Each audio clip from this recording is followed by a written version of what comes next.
The markets are gearing up for another mega IPO, the Tata Group's financial services arm, Tata Capital. With an estimated size of around 15,512 crore rupees, Tata Capital's IPO will be the biggest IPO of 2025 and also among the largest in India ever, following Hyundai Motor India, LIC and 197 Communications, which is the parent company of payments aggregator Paytm. In this episode, we'll break down everything you need to know, from the size and structure of the issue, the valuation concerns that have impacted its unlisted share price, and whether this non-banking financial company or NBFC is the long-term wealth creator the market expects. We look at the financials, the competitive landscape, and the regulatory drivers behind this major listing. We also bring you comments from the Tata Capital MD and CEO Rajiv Sabharwal and a conversation with an IPO expert Tarun Singh. So stay tuned.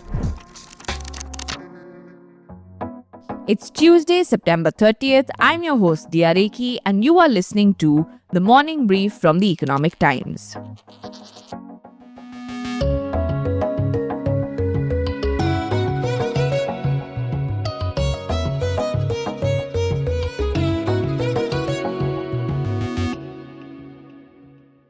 According to CRISIL's NBFC Sector in India report, Tata Capital is India's third largest diversified NBFC player after the Bajaj twins, which is Bajaj Finance and Bajaj Finserv.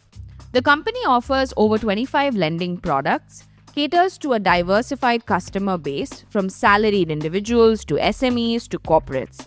It also has a pan-India distribution network, which comprises of about 1,516 branches, spanning 1,109 locations as of June 30th, 2025. In contrast, Bajaj Finance has branches spread across 3,733 locations. Tata Capital's other rivals include Shriram Finance, Cholamandalam Investment and Finance, L&T Finance, Sundaram Finance and HDB Financial Services. Now, the issue is priced substantially below the price at which it's being traded in the unlisted market and is lower than the last rights issue done by the finance company a few months ago.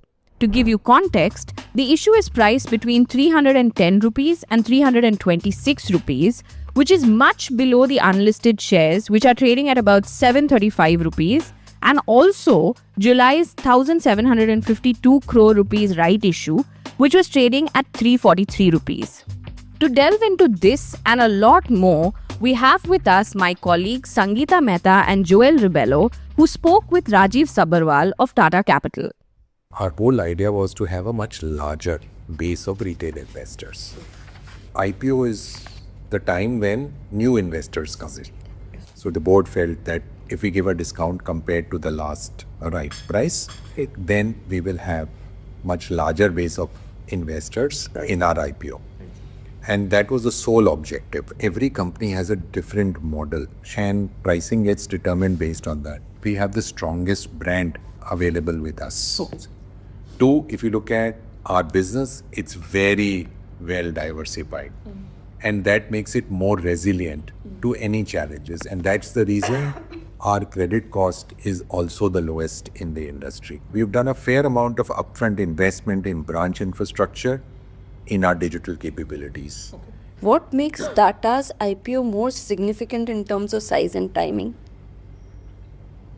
I think timing was more determined by what the regulator said in terms of putting it in the upper layer and giving time till September.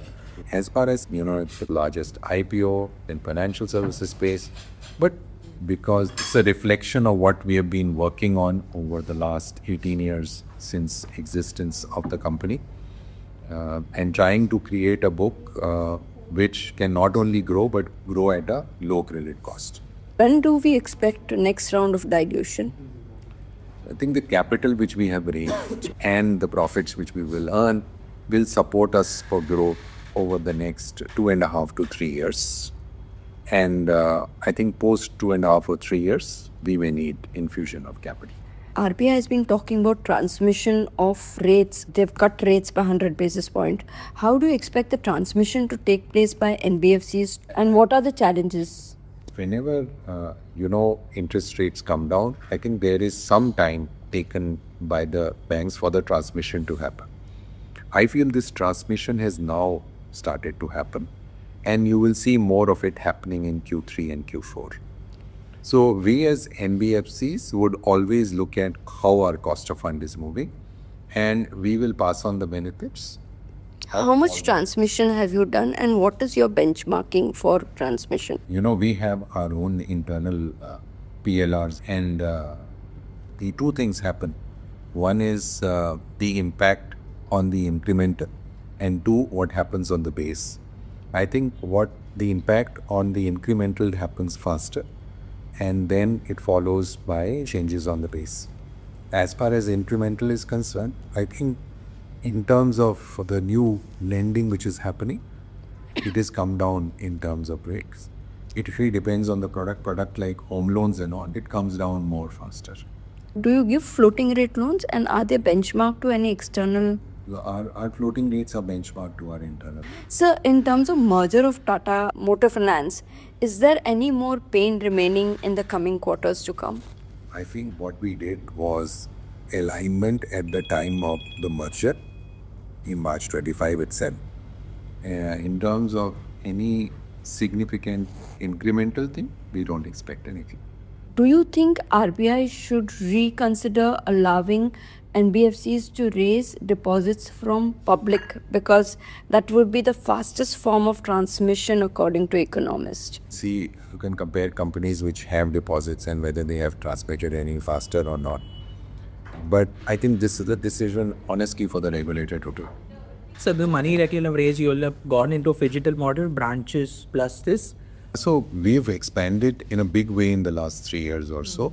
I think when we look into the future, we will not add branches at the same pace. We will be much slower in terms of addition of branch network because we have upfronted a lot of our investment in the branches. Like we have also upfronted a fair amount of investment on the tech side. As a percentage of income, these all expenses will keep coming down. In the financial year 2024-25, Tata Capital announced a profit after tax or PAT of 3,655 crore rupees, which was up 10% on year. That compared to Bajaj Finance's 16% rise, which made it touch 16,779 crore rupees in profit after tax for FY25. Tata Capital said that the funds raised from the IPO will be utilized to enhance the company's Tier 1 capital, which will support future capital needs including lending activities. Now, an important aspect to keep in mind is that in May 2025, Tata Capital merged with Tata Motors Finance, significantly strengthening its position in the vehicle finance segment. This merger brought in an additional 6,351 employees and 353 branches. Tata Motors Finance now contributes 92.5% of commercial vehicle loans, 16.8% of car loans, and 12.8% of supply chain finance, broadening Tata Capital's lending portfolio. But it's not all hunky-dory. While Tata Capital Consolidated looks strong, its vehicle finance arm shows stress. And this is something we're going to delve into more with our next guest, Tarun Singh, who is the MD of Highbrow Securities, a corporate consulting firm specializing in IPOs. I personally feel Tata Capital's IPO is also a result of the RBI's classification of Tata Capital as an upper layer NBFC. So, more importantly, the IPO is an outcome of a certain regulatory requirement at Tata's end to fulfill. And definitely the certain suggestions that RBI had made and has been making ever since they announced the IPO in 2022 tentatively, that the entire Tata Motor Finance and Tata Capital should merge and consolidated NBFC platform should come as a single cohesive NBFC platform. For someone who doesn't know, could you break down what that upper layer categorization means and why that could be one of the reasons why Tata Capital has decided to go the IPO way? See, RBI, in order to safeguard its regulations for the common man wants lending institutions to be more compliant. And as a part of the same strategy, I think RBI advised Tata Capital to reclassify itself as an upper layer NBFC, which primarily means it is one of those top NBFCs beyond which there is probably only the banking system in the country. So it doesn't come in the microfinance institution. It is not really lending to or making micro lendings that generally NBFCs are associated with. There is a certain class of investment that is largely corporate led investments that Tata Capital has been doing for the last decade or so. It did become a concern for Tata Capital because there was this entire Tata Motor Finance merger that was also proposed by RBI for it to become this single cohesive NBFC platform. And naturally, it required a lot of permissions, primarily from NCLT, because when such a merger happens, that is where a lot of further regulatory clearances and checks have to be done. Otherwise, Tata Capital was proposing to do an IPO sometime in 23, I believe. And even till last September, when we were all very excited, we were looking towards this IPO. It only got delayed, but I think it is because of the merger that took time. Tarun, could you give us a sense of the health of Tata Capital's loan portfolio? See, Tata Capital's loan book analysis is for the market to watch. I mean, clearly, Tata Capital has demonstrated what it has been doing as a singular entity. But the merger with Tata Motor Finance is what brings concentrated exposure to the tough commercial vehicle financing market. And this is a near term integration challenge and a cyclical headwind for sure that Tata Capital is exposing itself to. Clearly, bringing commercial vehicle business into what Tata Capital has really so far maintained is going to expose itself to a lot of headwinds because it's a tough space to be. But I think the Tata brand, the overall process that Tata otherwise follows, and the trust factor that I think its customers and the future shareholders will have on Tata will play a significant role. But yes, I mean, the overall health will be judged by how these segments balance out post merger and post IPO for sure.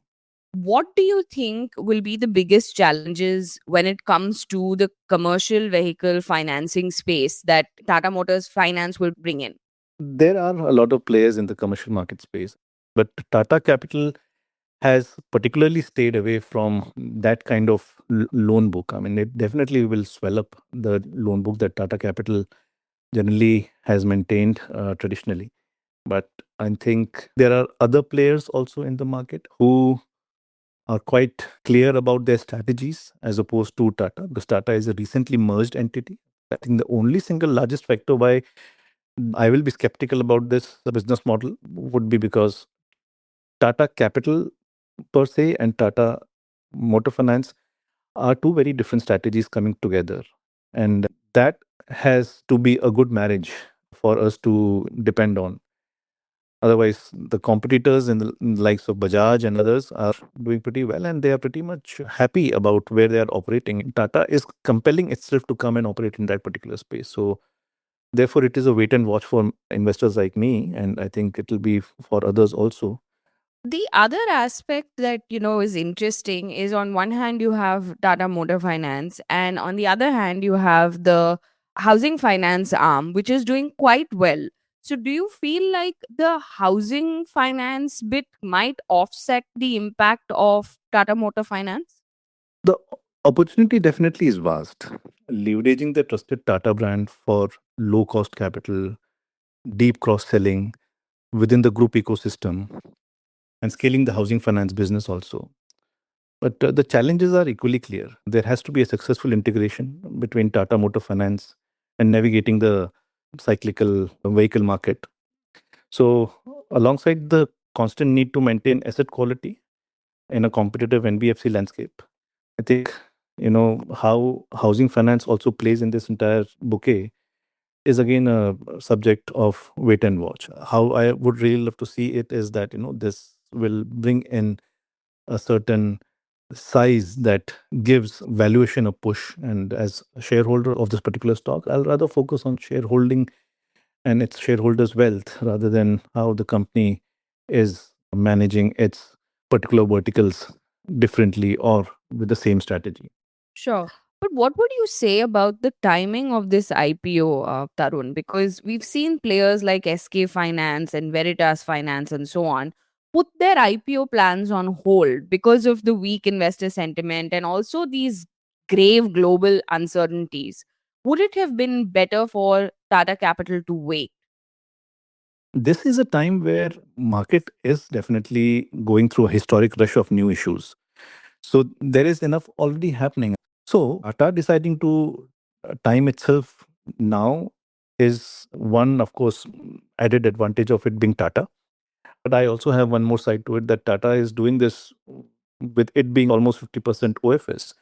This would have been very interesting to see if Tata would have just done fresh issue and raised that entire 18,000 crores that it intends to raise for expanding and consolidating those three broad verticals of Tata's lending scene in India. Timing is perfect. There is a lot of money chasing issues in the primary market space. Others should do that if they are ready. But if they are not, then I think we should enjoy what Tata is enjoying today. Right. The other aspect that I wanted you to comment on, Tarun, is the structure of Tata Capital. There seems to be some confusion about the fact that the AMC arm is not part of the umbrella organization. Do you feel like the structure of the organization could be a challenge? Because in the case of, say, Bajaj, which has done phenomenally well, you have one umbrella organization that sort of handles everything in the investment and financing space. So, do you feel like that is something that Tata Capital should also consider? Well, to each his own. I mean, Tata Capital separating its AMC from the valuation metrics is the great move because it has its own value, and I think it is purely trying to underline that it is focused on the NBFC model. I mean, it's a strategic choice that Tata Capital is making, and there is enough that Tata has as a reach and as a brand for it to be focusing only on the pure play NBFC model as opposed to Bajaj Financial Services conglomerate approach. I think Tata's AMC business in its own right is a highly valuable business again. They may probably be intending to leverage that in the near future, probably sometime in the next 365 days or so, because there is a lot happening in the alternate asset management space and asset management space. So I think separating it makes sense. I mean, there could well be some well laid plans there. Focusing on a model alone is, I think, what could be the reason why such a structure has been carved out. I think it's attracting enough traction and is poised to take that advantage that they intend to take by just demonstrating this model. Sure. I wanted to understand from you if you foresee any other challenges that you can highlight for us to sort of look out for. My take on this is that this could well be a merger where there was value in Tata Motor Finance, and merging it made sense for the IPO. Post IPO, whether they want to really dynamically pursue Tata Motor Finance model or they want to move into what I think the new breed of large lenders are planning, which I think is the space of private credit, structured finance, and other corporate lendings. I hope that the reason of merging Tata Motors and the focus on Tata Motors business will take the back seat, I believe. I wanted to understand a little bit from you about what you feel about the price band. Do you feel it's been priced well? Any thoughts on that? Yes, I think it is fairly okay. I think they are coming at a certain price to earning ratio of what the industry is already around. So there should not be much, resistance to that. It's a fair valuation. While the recent pressure on Tata Capital's unlisted share price suggests that the market is carefully weighing the risks, including asset quality and sectoral volatility, we know one thing for sure. All eyes are going to be on the company as it opens for subscription on October 6th. The concerns regarding the Tata Motors Finance merger could be a dampener for the company, especially in the short term. But whether the company's housing finance arm will be able to offset this pain will be interesting to watch.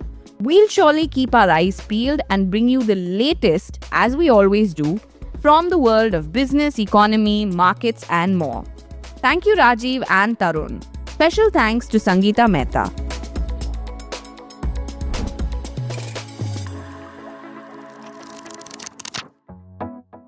It's Tuesday, September 30th. I'm your host, Dia Rekhi, and you were listening to The Morning Brief from The Economic Times. This episode was produced by Anirban Chaudhary and Vinay Joshi, sound designed by Amrit Reggie. A new episode of The Morning Brief drops every Tuesday, Thursday, and Friday on ET, Spotify, Apple, Amazon Music, and all your favorite listening platforms. Also, don't forget to subscribe to Corner Office Conversation, where we talk to the most interesting business leaders in India and the world every alternate Monday. In the latest episode, Elizabeth Reed, head of search at Google, talks to Anirban Chaudhary about how AI is reshaping search. This is your host, Dia Rekhi, signing off. Thank you and have a great week.